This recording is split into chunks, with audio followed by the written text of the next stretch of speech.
Musim dingin 1968.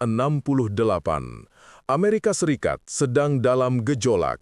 Namun, di kota-kota kecil California Utara, sebuah teror baru lahir.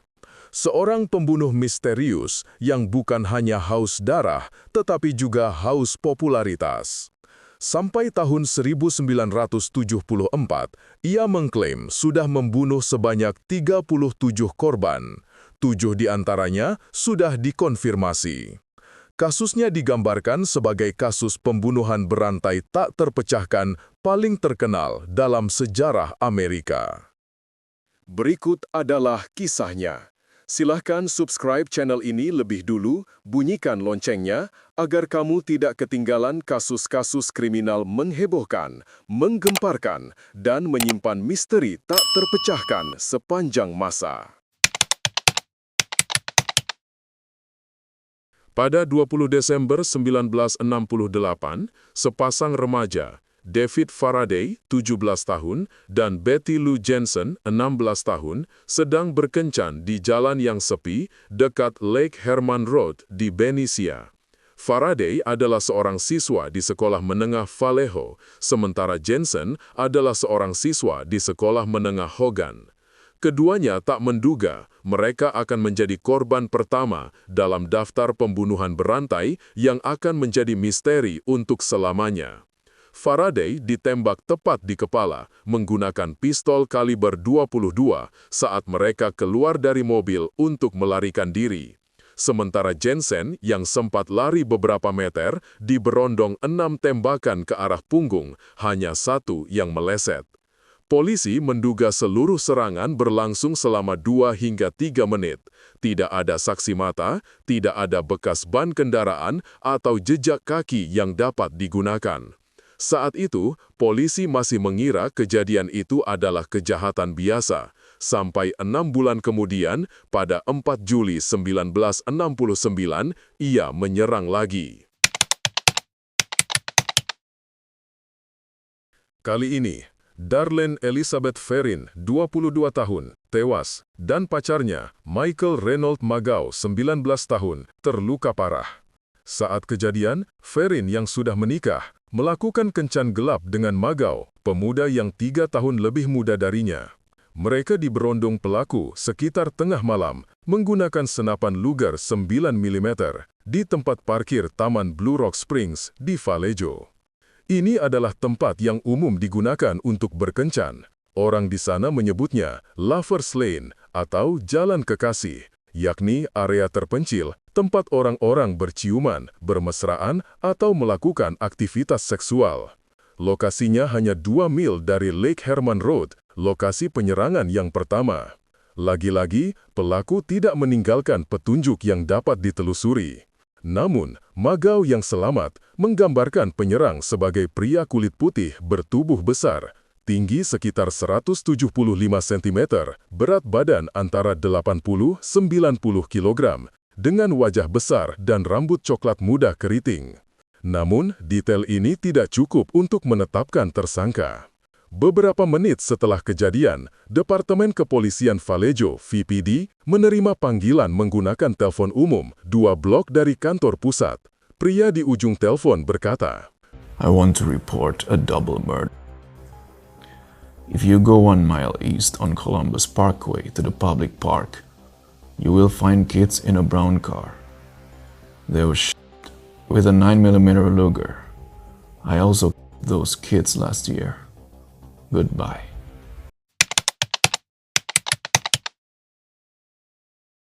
Setelah serangan yang kedua itu, sang pembunuh merasa waktunya untuk menjadi terkenal. Inilah sisi paling nyeleneh dari pembunuh satu ini.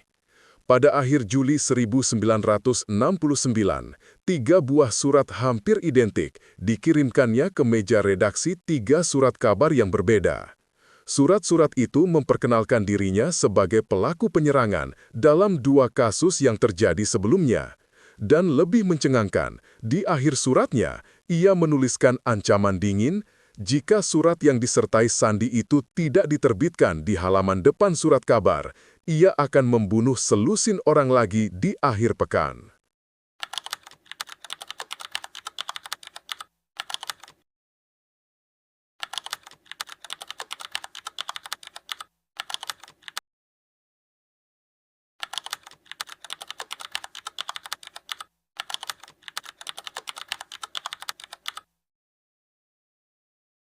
Namun, yang paling mengerikan adalah lampiran surat itu, sebuah sandi atau kode-kode rahasia.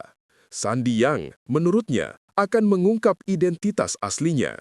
Ia seolah sedang menggelar permainan sayembara dan menantang polisi untuk mengungkapnya.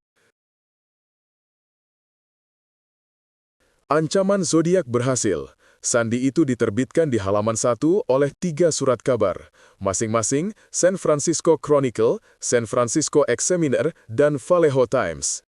Hanya dalam beberapa hari, sandi berisi 408 karakter itu berhasil dipecahkan oleh seorang guru sekolah dan istrinya. Namun pesan di dalamnya bukanlah nama, melainkan pengakuan arogan. Teks lengkap sandi Z408 yang telah didekodekan berbunyi, "Saya suka membunuh orang karena sangat menyenangkan, lebih menyenangkan daripada membunuh binatang liar di hutan karena manusia adalah hewan paling berbahaya dari semuanya. Membunuh sesuatu memberi saya pengalaman yang paling mendebarkan, bahkan lebih baik daripada berhubungan seks dengan seorang gadis.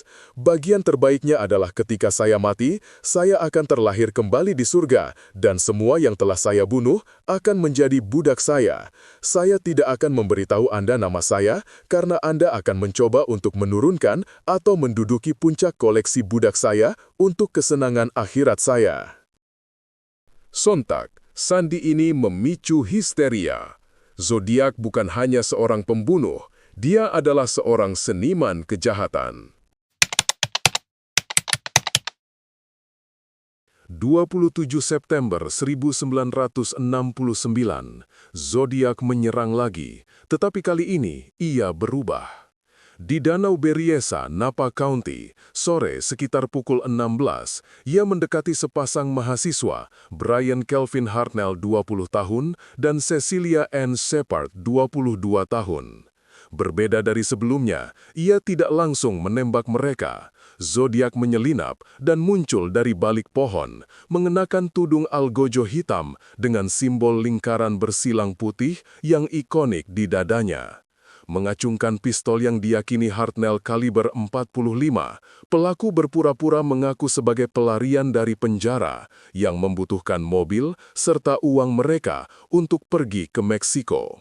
Dengan mengesankan diri sebagai perampok yang hanya mengincar mobil dan uang mereka, kedua korban pun lebih memilih kooperatif, tidak melakukan perlawanan saat Zodiak mulai mengikat mereka dengan tali jemuran nilon yang dibawanya. Tapi ternyata, setelah mengikat kedua pasangan itu, dengan dingin ia menusuk mereka berulang kali. Hartnell menderita 6 luka tusukan dan Shepard 10 tusukan.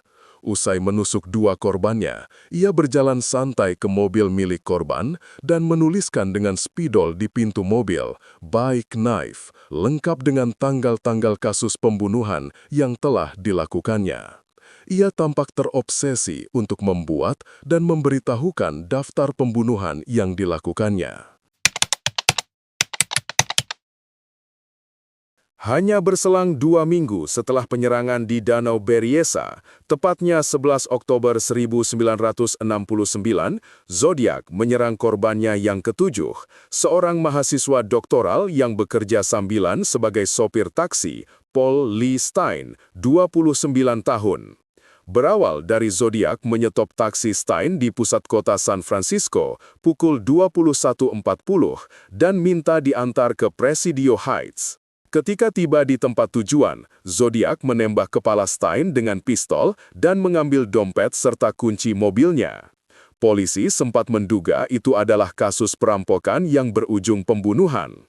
Namun, Zodiak mengirimkan sepotong kemeja Paul Stein yang berlumuran darah ke San Francisco Chronicle pada 13 Oktober dan mengklaim Stein adalah korban berikutnya dari rangkaian aksi pembunuhan yang dilakukannya. Pembunuhan sopir taksi, Paul Stein ini menjadi bukti emas bagi polisi karena beberapa alasan. 1. Saksi mata anak. 3 orang remaja yang sedang berada persis di seberang jalan melihat Zodiak saat mengotak-atik jaket Paul Stein sebelum kemudian meninggalkannya lalu berjalan menjauh dengan santai.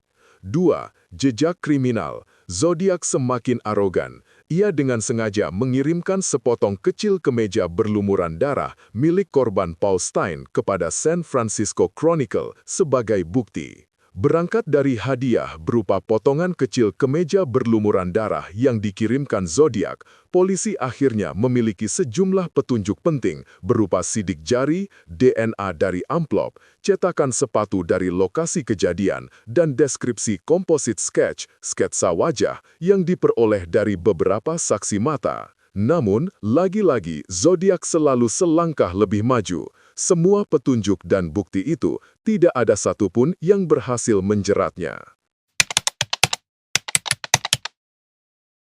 Sepanjang tahun 1970 hingga 1974, surat-surat dari Zodiac terus berdatangan, semakin menantang dan meremehkan polisi. Ia juga mengirimkan sandi-sandi baru yang tidak terpecahkan, antara lain yang diberi nama Sandi Z340. Dan bahkan, ia mengancam akan meledakkan bus sekolah. Salah satu sandi yang berhasil dipecahkan berbunyi, "Saya telah menonton kalian mencoba menangkap saya. Saya tidak peduli kalian mengejar saya. Kalian tidak akan pernah bisa menangkap saya." Yang unik lagi, kegemarannya berkirim surat dan berkorespondensi dengan polisi dan redaksi surat kabar. Setidaknya ada 18 surat, baik disertai sandi maupun tidak, yang terkonfirmasi tanggal dan penerimanya, sejak 31 Juli 1969 sampai dengan 29 Januari 1974. Bunyi surat-surat itu antara lain, 31 Juli 1969, sejumlah huruf disisipkan dalam sandi Z408 yang dikirim serentak ke 3 media surat kabar, masing-masing San Francisco Chronicle, San Francisco Examiner, dan Vallejo Times. Huruf-huruf itu, bila digabungkan, menghasilkan pernyataan, "Saya adalah pembunuh 2 remaja Natal lalu." 4 Agustus 1969 ditujukan kepada surat kabar Examiner berbunyi, "Ini Zodiac yang berbicara." 13 Oktober 1969, surat diterima oleh Chronicle berbunyi, "Akulah pembunuh sopir taksi." Surat itu dikirim bersama dengan potongan kemeja Paul Stein yang berlumur darah. 8 November 1969, surat diterima Chronicle bersama dengan sandi Z340, sebuah kartu dripping pen bertuliskan, "Kupikir kau butuh tawa yang meriah." 9 November 1990, surat diterima Chronicle dalam diagram bom berbunyi, "Saya telah membunuh 7 orang." 20 Desember 1960, surat ditujukan kepada Melvin Belli bersama potongan kemeja Stein bertuliskan, "Selamat Natal." 20 April 1970, surat diterima Chronicle bersama dengan sandi Z13 berbunyi, "Nama saya." 28 April 1970, surat diterima Chronicle, sebuah kartu ucapan berbunyi, "Semoga kalian menikmatinya." 26 Juni 1970, surat diterima Chronicle, dikirim bersama dengan sandi Z32, berbunyi, "Saya menjadi sangat kesal." 24 Juli 1970, surat diterima Chronicle yang berbunyi, "Saya agak tidak bahagia." 26 Juli 1970, surat diterima Chronicle berbunyi, "Karena kamu tidak akan memakai beberapa kancing yang bagus." Setelah kata kancing, ia sisipkan simbol lingkaran bersilang mirip garis bidik senapan yang menjadi ikon sang pembunuh sekaligus bentuk tanda tangannya. Kemudian, 5 Oktober 1970, surat diterima oleh Chronicle dalam bentuk kartu punch 13 lubang berbunyi, "Kau akan membenciku." 27 Oktober 1970 ditujukan kepada Paul Avery di Chronicle, sebuah kartu Halloween berbunyi, "Dari sahabat rahasiamu." 13 Maret 1971, surat diterima Los Angeles Times berbunyi, "Saya anti retak." Dan 29 Januari 1974, surat diterima Chronicle berbunyi, "Surat eksorsis." Dalam proses mengungkap misteri Zodiac Killer, polisi Amerika sendiri tidak kurang telah memiliki lusinan tersangka selama bertahun-tahun. Yang paling terkenal adalah Arthur Lee Allen, seorang guru yang memiliki catatan kriminal, tinggal di dekat lokasi pembunuhan dan cocok dengan deskripsi beberapa saksi. Namun hasil tes DNA tidak pernah sepenuhnya meyakinkan keterkaitannya dengan aksi kejahatan itu. Ia pun terpaksa dilepaskan, sama dengan belasan tersangka-tersangka lainnya. Akhirnya, pada tahun 2004, Kepolisian San Francisco secara resmi menutup penyelidikan aktif terhadap kasus Zodiac Killer. Namun, beberapa departemen dan wilayah lain, seperti Departemen Kehakiman California, Biro Investigasi Federal, Kota Vallejo, serta wilayah Napa dan Solano, kasus ini masih tetap terbuka dan tidak pernah resmi dihentikan. Mengapa Zodiac tidak pernah tertangkap? 1. DNA yang buruk. Meskipun ada DNA yang ditemukan di amplop berisi potongan kemeja berlumuran darah milik Steen, sampel itu terlalu terdegradasi. Bisa jadi, itu bagian dari teknik manipulasi yang disengaja. Seolah-olah ia melakukan kesalahan dengan meninggalkan jejak DNA di amplop, padahal ia sengaja, tapi dengan kualitas sampah yang tak berguna, sambil tertawa melihat ketidakberdayaan polisi mengungkapnya. 2. Sandi yang jenius. Dari jumlah sandi yang dikirim oleh Zodiac Killer, satu sandi berkode Z340 baru berhasil dipecahkan setengah abad kemudian, yakni pada tahun 2020. Saat Zodiac sendiri mungkin sudah tak lagi berada di dunia ini. Satu sandi lainnya didekripsi tahun 1969, dan sisanya umumnya dianggap belum terpecahkan. Pada tahun 2020 lalu, satu tim ahli swasta berhasil memecahkan sandi Z340. Namun, lagi-lagi ternyata, sandi itu hanya berisi lebih banyak penghinaan, bukan nama. Sepertinya memang ia hanya bermaksud membuat permainan dan cukup puas ketika semua orang terkecoh dengan permainannya. 3. Pelaku yang berhenti. Aksi Zodiac tiba-tiba berhenti setelah tahun 1974. Ia berhenti melakukan pembunuhan maupun mengirim surat-surat berisi sandi yang ia klaim bisa mengungkap identitasnya. Mengapa? Apakah dia sudah meninggal? Apakah dia dipenjara karena kejahatan lain? Atau dia hanya puas dengan kemenangan publiknya dan ingin gantung senjata dengan tetap menyandang gelar pembunuh tak terkalahkan? Kasus Zodiac Killer adalah monumen bagi kegagalan penegakan hukum modern. Pembunuh berantai yang menikmati menjadi pusat perhatian, bermain petak umpet dengan polisi, dan memenangkan penuh permainan itu. Hingga hari ini, setiap kali sandi baru muncul atau teknologi forensik baru ditemukan, jutaan orang masih berharap misteri lingkaran bersilang ini akhirnya terpecahkan. Tapi sampai saat ini, dia adalah hantu Amerika, simbol dari kejahatan sempurna yang tidak pernah terungkap.